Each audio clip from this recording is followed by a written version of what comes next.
السلام عليكم ورحمة الله وبركاته أخواني وين سلامي سلام كدب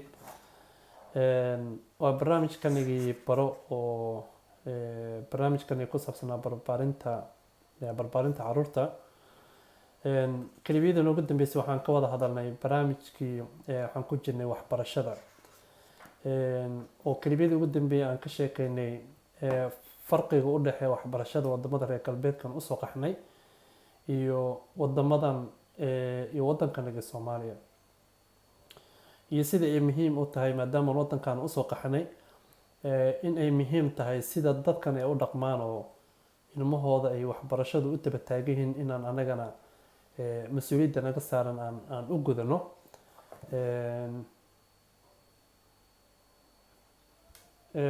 mas'uuliyadda u gudano وأنا دي مارتي قبردي iyo waxbarashadii Soomaaliya aan ku soo baranay iyo waxaan khibrad u lahayn oo kale inayna nijidanin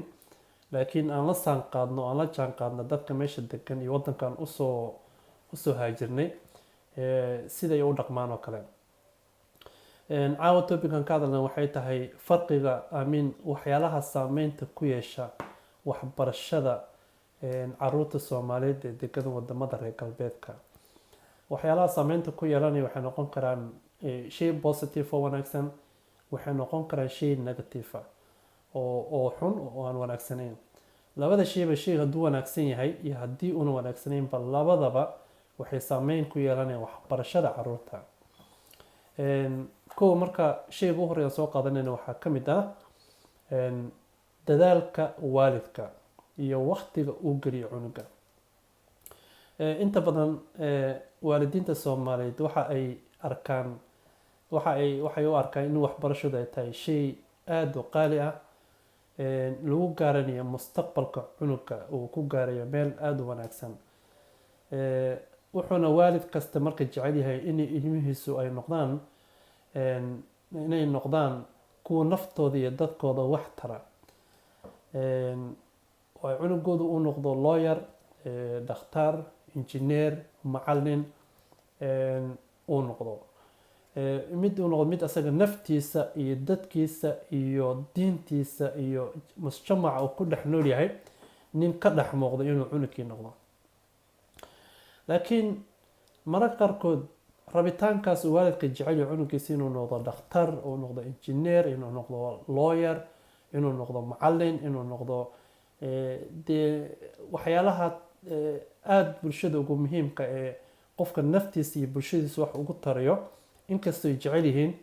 rabitaankaas iyo jacaylkaas ay u qabaan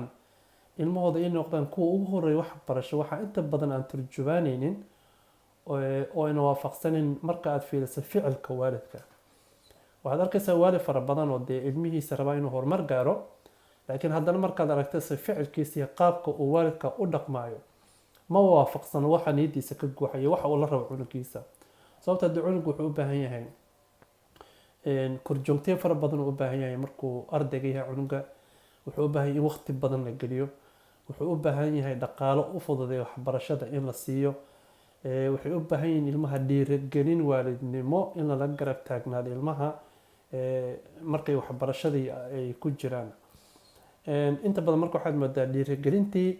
iyo waqtigii faraha badnaa iyo korjoogteyntii loogu talagalay ilmaha in la korjoogtay inay meeshii ka maqan tahay mar haddaadan waqti gelinaynin ilmihiina aadan korjoogteyn aadan ku sameynaynin oo homework iyo lagsihii iyo layliga aadan fiirinaynin dee saameyn fara badan bay cunuga waxbarashadiisa ku yeelanaysa cunuga wuxuu noqonayaa nin cunugun iskuulka iska aada iska soo noqda iskuulka aada subax dambe soo noqda oo waxyaalaha fara badan ee ka dhacaya cunuga u baahan yahay maskixiyan iyo dee muuqaal ahaanba cunugii u baahan casharkii laga caawiyo baahidiisa lala socdo dareenkiisa lala socdo ee meeshii ka maqan tahay laga yaabo marka waalidkii inuu meel kale ku mashquulsan yahay oo ama hooyadii ama aabihii inay meel kale ay ku mashquulsan yihiin waa iska suurtagal marka inta badan rabitaanka faraha badan ay waalidka rabaan in ilmahoodii meel badan oo muuqata ay ka gaaraan waxbarashada inta badan ficilkoodan turjubaanaynin waxaa kaloo la sheegay waalidka Soomaaliyeed in ay yihiin kuwa ay ku habsatay firfircooni darro inta badan markay noqoto ka warqabka caruurtooda oo kale markay noqoto dhinaca waxbarashada caruurta iyo foojignaan la-aan fara badan oo maaragtay ku wajahan la socod la-aanta arrimaha dugsiga ay dhigtaan caruurtooda. waxaa arkaysaa inta badan inaynan waalidkeena ku baraarugsanayn ama aynan ogeyn waxa ka socda iskuulkooda. cunug wuxuu u baahan yahay in cunugii lala sheekaysto, waqti badan la geliyo, jadwalka cunuga uu wata la fiiriyo, boorsadiisa la baaro, waraaqaha iskuulka ka imaanaya la akhriyo, haddii jawaab celis u baahan yihiin jawaabta la celiyo, haddii ay fariin tahay inaad sameyso oo keliya oon jawaab lagaa rabin laakiin ay tahay wax inaad sameysay tahayna inaad sameysid, haddaadan sameyn karin inaad iskuulkii jawaab ku celisoo dhexdid dee barnaamijkaasi ma sameyn karo kale. dee waxaa dhici kartoo kale waqtiyadii iskuulku dhammaanayo sida haddii iskuulka dhammaanayo ama sida hadda sanadka cusub la gaarayo hal ooraa dhammaaday, nus sanadeedaa dhammaaday, hal ooroo kala haray. iskuulka office routine fara badanaa jirta, yacni festa fara badanaa jirta, activiteed badanaa iskuulka ka dhacayo. waxaa laga yaabaa waalidiinta in lagu soo qoray xitaa cunto iyo inay ka qayb qaataan waxaas oo kale. marka laakiin waalidkii fariin loo soo qoro ama Facebook groupka cunuga galaaska u dhigta 7 ama 8 ama 9 in Facebook lasoo saaro waalidiinta ha kasoo qayb qaataan cunto kariska feestooyinkaas loogu talagalay waalidiinta inay kanaan inuu waalidkii inta badan ka falcelinin. sababta inuuna fariinta akhrin baa laga yaabaa, inuuna Facebook akhrin baa laga yaabaa,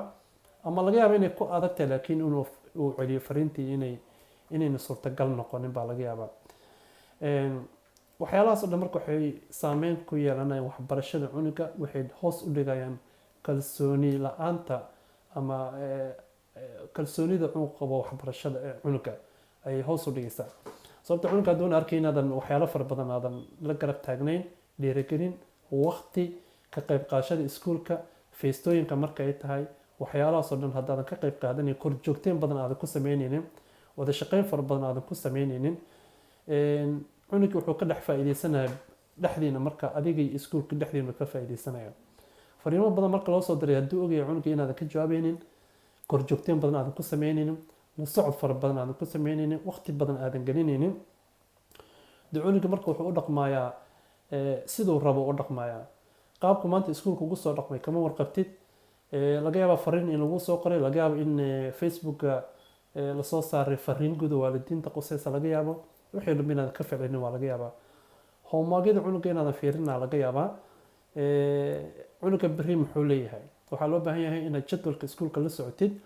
loogu talagalay cunuga waxa uu berri oo isniin ah leeyahay. haddii uu gym iyo waxaasoo kale leeyahay oo kale inta cunuga inaad dharkiisa u diyaarisid ood u sheegtay cunuga inuu dharkiisa gymka diyaarsado. haddii maybe tour iyo waxaasoo kale la aaday iyo maybe dee la safrayo oo kale oo maalin joog ama 2 saacadood ama 3 saac iskuulka laga maqnaanayo oo waxyaalo ka baxsan intii caadiga ahayd cunuga u baahan haddii u baahan yahay inuu waalidkii ka qayb qaato. maybe waxaa laga yaabaa mararka qaarkood maalin dhan inay iskuulkii ka maqan yihiin, duurka ku maqan yihiin oo tuuri waxaas ku maqan yihiin. waxaa laga yaabaa extra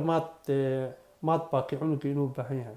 marka waxaasoo dhan haddaadan jadwalka akhrinin ama waraaqada soo qora aadan akhrinin ama Facebook groupka cunuga ardayga galaaska u dhigta aadan la soconin, waxaasoo dhan marka waxay ku noqonaysaa cunuga niyad jab. marka hadduu duurka la tago ilmihii shukulaato ay la soo baxayaan, waxay la soo baxayaan kakao ay la soo baxayaan, maybe drika farm ay la soo baxayaan, juice iyo bruce ay wataan. cunugaagi meel cidlo kusoo dhaca marka waxay noqonaysaa cunugaagi maanta inuu gacmaha taagto oo ilmaha saaxiibadii shukulaato ka qaato, kakao la cabo oo bruuski ay wateen marba in yar ka siiyaan oo u kabado oo waxaasoo dhan ay sababaysaa. waxaasoo dhan marka waxay cunugii sababaysaa kalsooni darro fara badan inay ku rido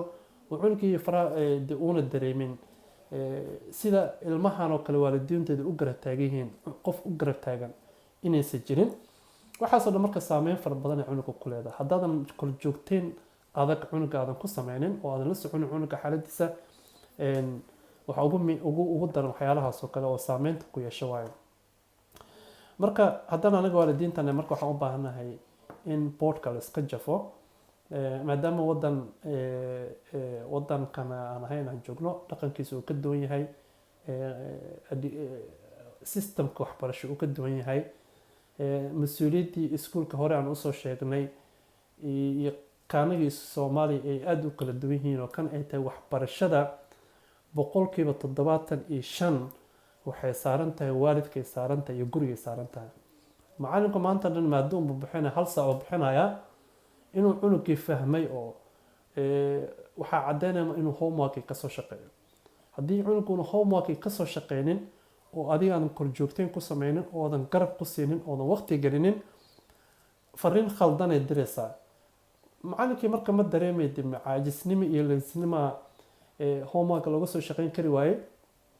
ma aqoon daraa jirta miyuuna cunugii fahmin maadadii waxaasoo dhan yani calaamad su'aal ay saaraysaa macallinkii maadada dhigaya. marka waxaasoo dhan in marka laga baaqsado waxay ku xiran tahay in cunugii intii la kala fariisto oo waqti badan la geliyo lana socdo yani dhaqdhaqaaqa ka socdo iskuulaadka oo kale. marka aad ay muhiim u tahay markay aan ka hadlayno waana jadwal aad isaga weyn in waalidku uu dadaal badan geliyo oo muujiyo dadaal badan muujiyo waqtina uu geliyo. waxaan rabaa inaan kusoo gabagabay dee waagii Afrika anaga aan joogno kale cunuga dee waxyaalo fara badan iyo waqti badan lama gelin jirin marka iskuulka wuxuu lahaa responsibility badan oo mas'uuliyad fara badan lahaa. laakiin halka markaan anaga joogno iskuulka mas'uuliyadiisa aad ay u yartahay marka loo barbardhigo mas'uuliyadda laga filayo guriga iyo caruurta ardayga laga filayo. meeshana dee waxay ku salaysan tahay sideeda wax la dhaho free field shaqada iyo activity-ka iyo howlaha iskuulka ka dhacayo inta badan waalidka ka mas'uul ah waana shaqadii qofku uu mushaar ku qaadan ama lacag ku qaadanaynin oo lagu talagalay waalidku inay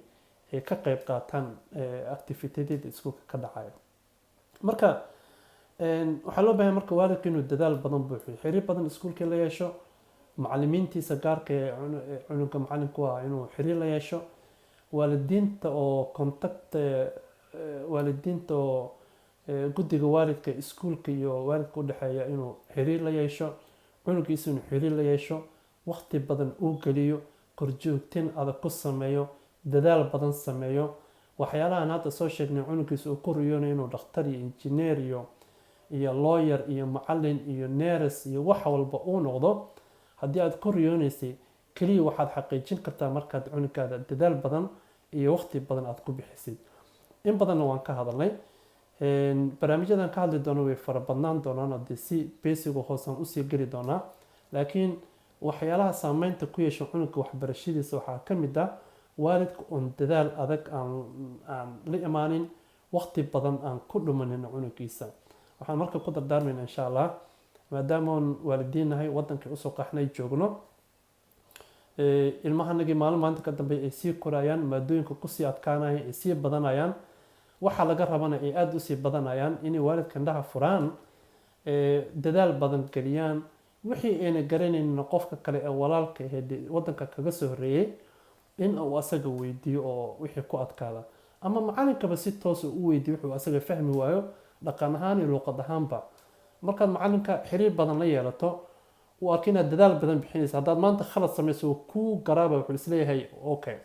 qofkan waa ajaanibdii wadanka uu ku cusub yahay luqadii ku adag dhaqankii systemka waxbarashada ku cusub okay laakiin dadaalku ma yara. laakiin hadduuna arkin inaan marnaba aadan dadaalaynin dee wuxuu u qaadanayaa marka inaadan danba aadan ka lahayn cunuga waxbarashadiisa iyo mustaqbalkiisa. marka haddaan waalidiin nahay waxaan u baahanahay barnaamijkaas inaan indhaha kala furno barnaamijkaasna aan ku baraarugno dadaal fara badanna ilmaha la geliyo korjoogteen badanna lagu sameeyo waqti badanna ilmaha la geliyo. assalaamu calaykum waraxmatullahi wabarakaatu.